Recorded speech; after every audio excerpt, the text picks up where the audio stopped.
Influencer page outreach. Influencer page outreach really boils down to creating allies. In your niche, you are sure to have competitors. However, some of these competitors are open to cooperating with you. Many will not give you the time of day, but there are few who would see the strategic advantage of partnering up instead of competing. There are also other people on Facebook who have pages and who are not competitors with you. They may even have a lot of fans.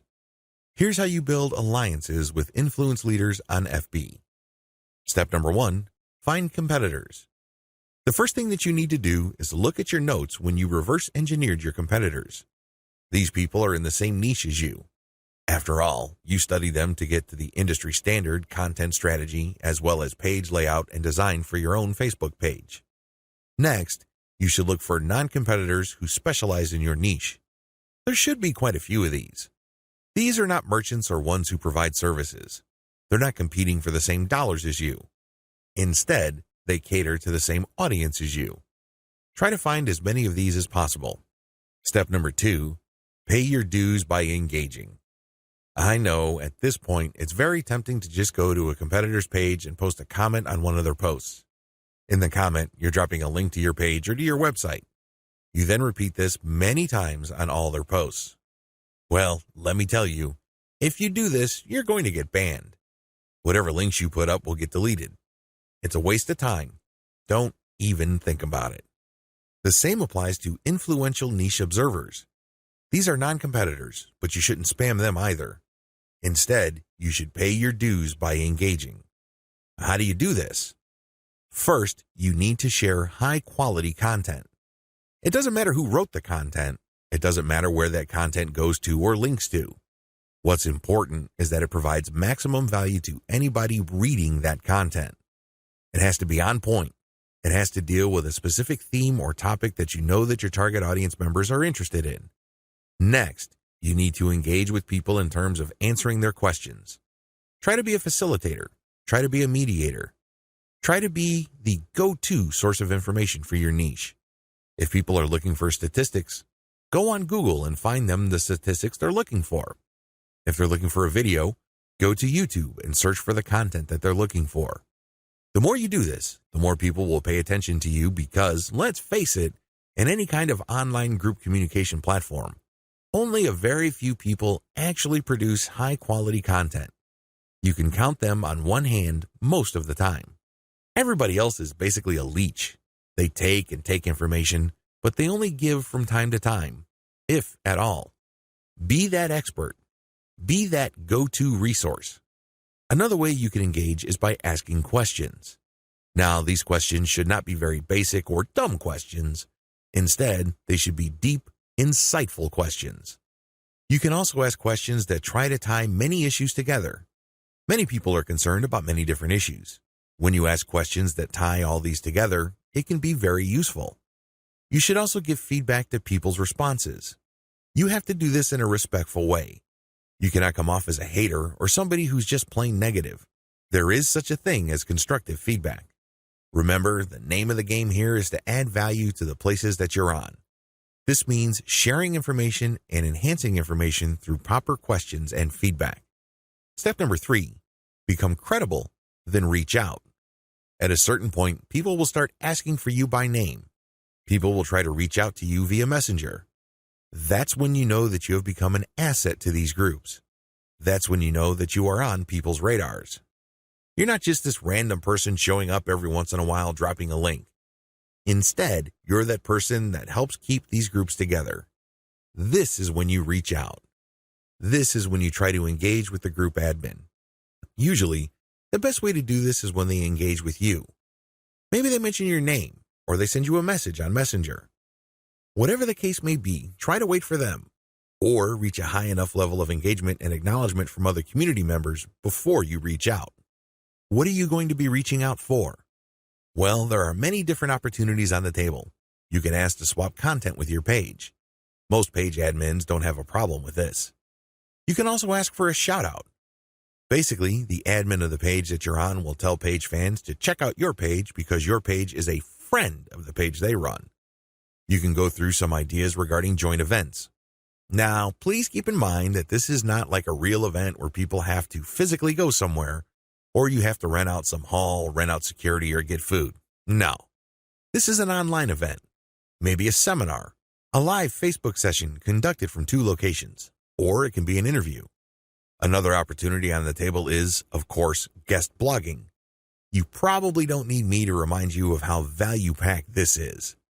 Not only do you get eyeballs to your link, which can produce direct traffic, but you also get tremendous search engine optimization benefits if the partner has a high-value blog. You can also reach out for infographics. This means you create an infographic and you get the admin to post the infographic on their blog with a link back to you. Again, this boosts your SEO chances. Finally, you can collaborate on content. This is custom content intended for both your audiences. Regardless of how you cut it, influencer page outreach is a very powerful way to market on Facebook for absolutely free. Seriously, your only investment is your time.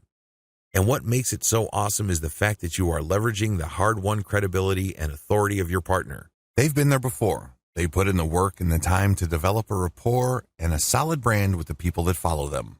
When they give you a shout-out or they feature your content, or they co-host an event with you, they lend you some of their fame, which makes you credible. You're no longer some random stranger who came out of nowhere.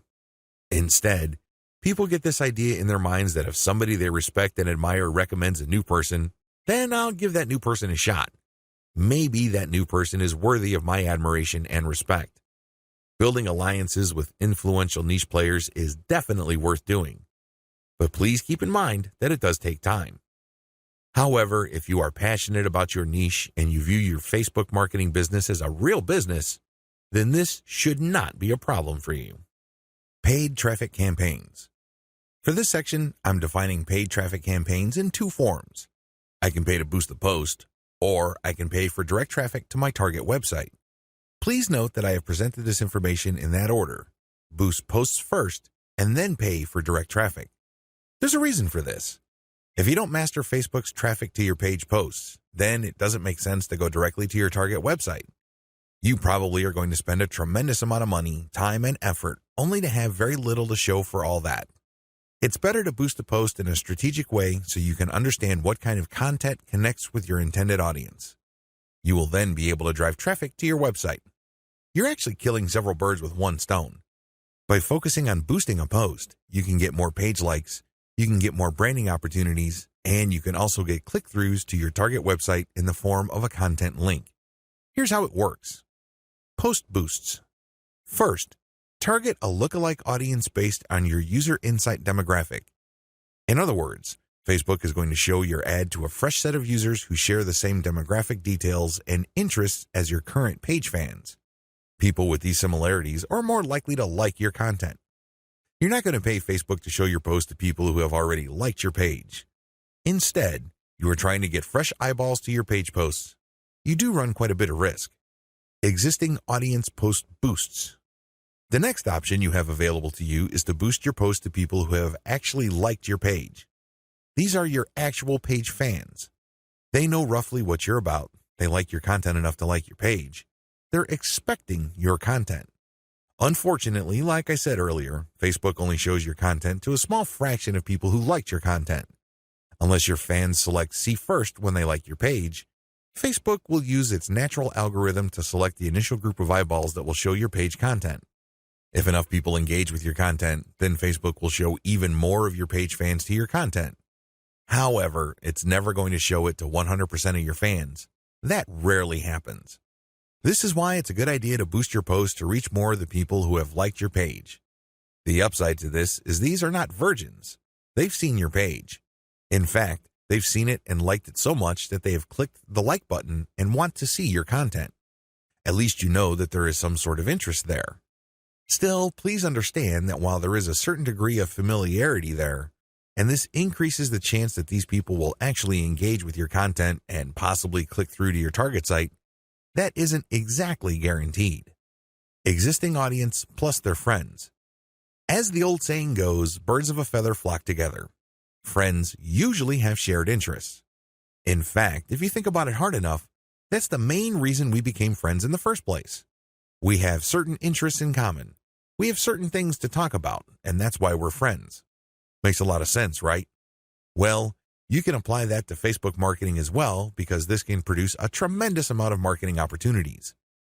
Since your page fans also have friends on Facebook, you can buy a post boost that shows your ad not only to your fans, but to their friends as well. This is my favorite when it comes to post boosts because it is a cheap way of getting clicks to your target site. You reach a much wider audience. Please understand that if your page has a fairly small number of likes, even if you boost post after post, you only have a small base to work with.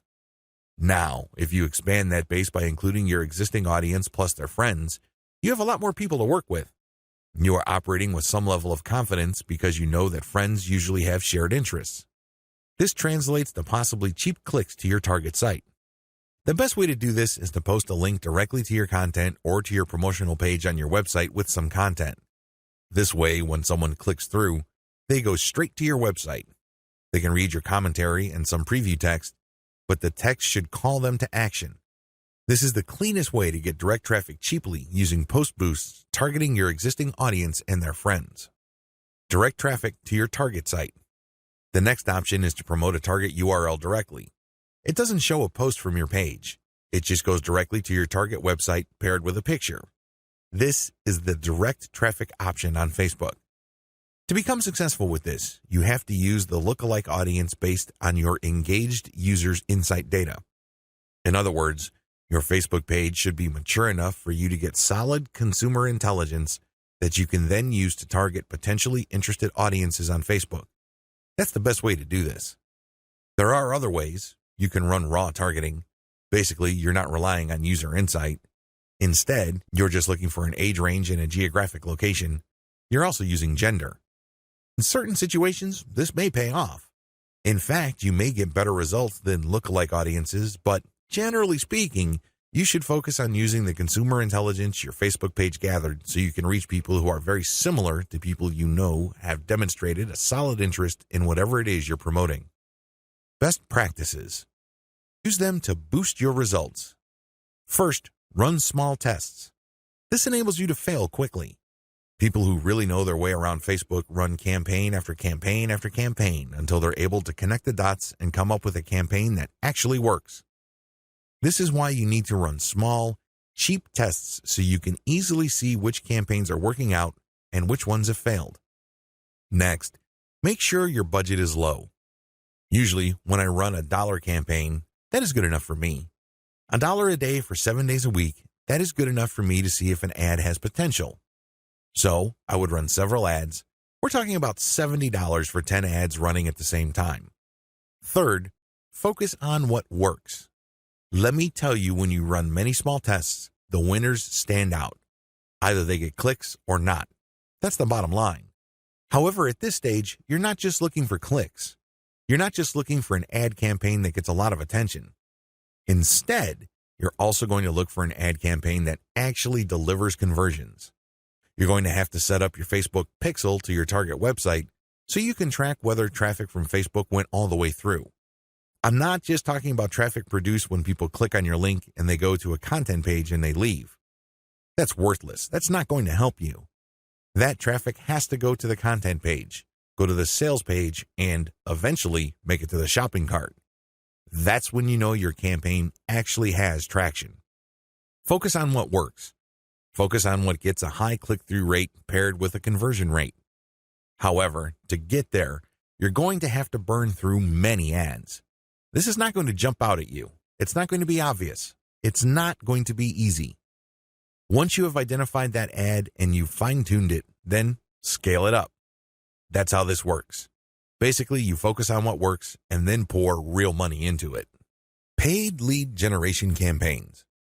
Did you know that on Facebook you can collect email? That's right, you can collect leads. It's pretty straightforward. You can run ad campaigns with a lead collection button. It can be find out more, sign up, or other language. Regardless, if you're running this type of campaign, it must be highly targeted. It's really important that your targeting is spot on. I put this part of Facebook ad marketing at this point in the list of marketing methods because this takes quite a bit of work. You should be quite familiar with Facebook before you even try this. You should know your way around Facebook's ad system before you engage in paid lead generation because it can get quite expensive. If your ad doesn't get many clicks or it's super finely targeted, you don't really have that many people to work with, and this can drive up your costs. You have to know how to optimize your ad campaigns on Facebook for this to make sense. You can optimize on many levels. There are 3 levels you can optimize. Level 1, you can tweak the freebie you're giving away. This is the free stuff that you're giving away, so people are motivated to enter their email address into your form. Maybe you're giving away free membership access. Perhaps you're giving away a booklet or a book or a report, a set of templates, a set of graphics, possibly even giving away software or a mobile app. Whatever the case may be, you are giving out freebies, and you need to optimize these. What I mean by that is the freebie that you give must motivate the most people in your target audience to sign up for your mailing list. This is not easy. You cannot assume that just because you think that your booklet is awesome or is the next best thing since sliced bread, doesn't automatically mean people will agree with you. It doesn't work that way. You may have to switch from one freebie to the other until you get a high enough sign-up rate that would tell you that the freebie that you have selected is the right one. Thankfully, this is fairly easy to do with Facebook. You basically run different ads that offer different premiums. Level 2. Level 2 optimization focuses on optimizing your ad copy. As I've mentioned above, lead generation campaigns on Facebook can and do get very expensive. It seems like you're doing all this for basically a handful of emails. This is why it's really important to make sure that you run a fully optimized campaign to get the most results. How do you do this? Well, you optimize your ad copy on an elemental level. Still, I want you to get a heads up this early on regarding the amount of optimization that you would have to do. It is quite intensive. You can't leave things at a surface level. That's just not going to work. Level 3. Level 3 involves optimizing based on conversions. When people click on your Learn More or Sign Up button, they're shown a form. You're going to have to keep tweaking that form to say what it needs to say to convert as much of your traffic into list members as much as possible. This takes quite a bit of time and attention to detail. Again, you have to run these experiments while minimizing your costs. Once you find out something that works, optimize it to increase its level of conversion. Once you have picked a winner that cannot be optimized any further in terms of conversion rate improvements, that's when you scale up. That's when you pour in the dollars to reach as many people as possible to boost your mailing list sign-up.